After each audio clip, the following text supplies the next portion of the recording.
My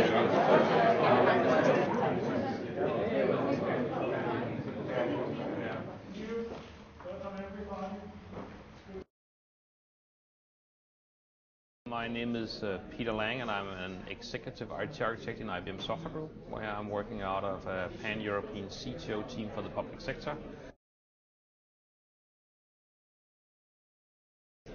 I think it's important, and I think it's ambitious, but they have already had a lot of good results. I think we had some numbers today that they already have reduced the CO2 emission from central heating with 40% over 10 years.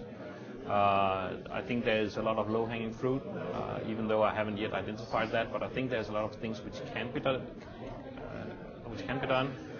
But the challenge, of course, will be when things start to be difficult. And today, in our roundtable conversation, I think we have heard some of those roadblocks that we could run into.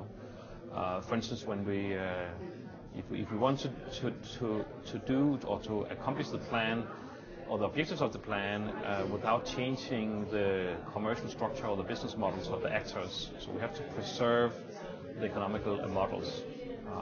That will actually be a challenge. How do we do that? I think what could help us is that computer power, the ability to capture, store and analyze data at a very low cost has made open data, which is one of the enablers, much more attractive, and it will require less investments to actually do something around data. We, for instance, understand with big data, one of the promises of big data is that actually we do not necessarily have to put data into very stringent models, semantic models to understand it. There is actually ways to understand data without having to have the detailed insight into the data, and that could probably help us reduce some of the costs associated to model data and put it into a data model so it can be understood by a third party.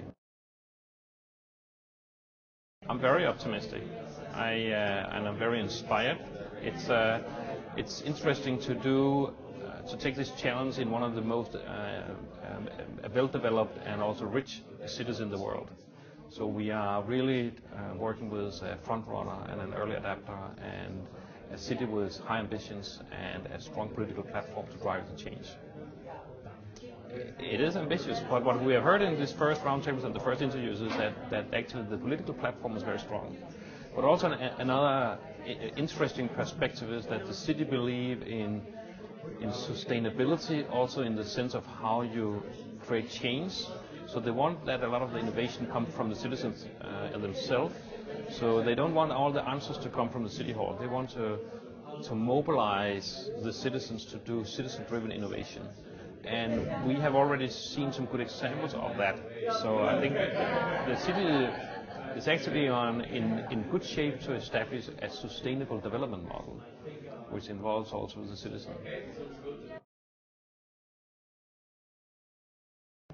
It is one of the most important plans in Copenhagen for the time being, because it's not only a plan where we want to be carbon neutral, it is also a part of the overall plan to make Copenhagen to a greener and a more smart city for the future, and for the citizens and the users of Copenhagen. I hope we get a roadmap on some of our more specific initiatives. We have already a roadmap for what we're going in the climate plan, what we're going to do in the first 4 years. And we also want to be more specific and learn how we can be more precise in what we're doing, not least in how we can involve Copenhageners, how we can involve companies in making Copenhagen to a greener and a smarter city.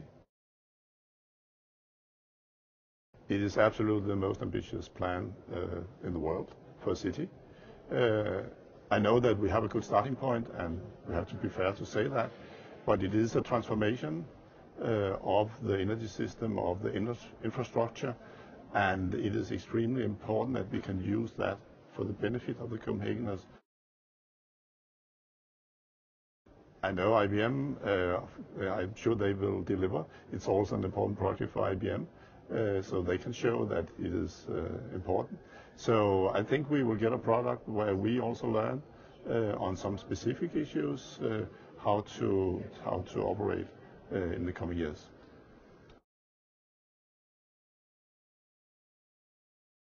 Indeed, they are of big significance. They are broadly politically supported, and I guess it's one of Copenhagen's most important brands right now, and visions becoming carbon neutral in 2025.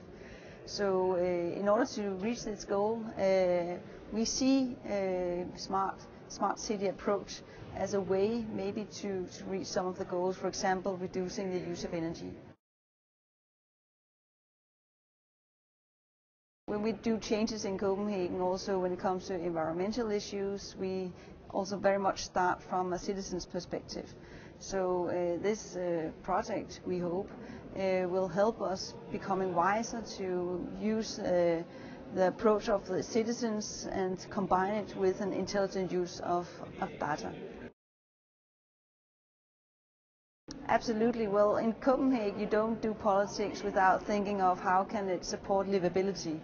And also how can it support the development of the city. But the livability for the citizens is of utmost importance, and of course environmental issues makes it easy to support this goal, but we are very much interested, of course, and focused on changes, good changes for all the citizens.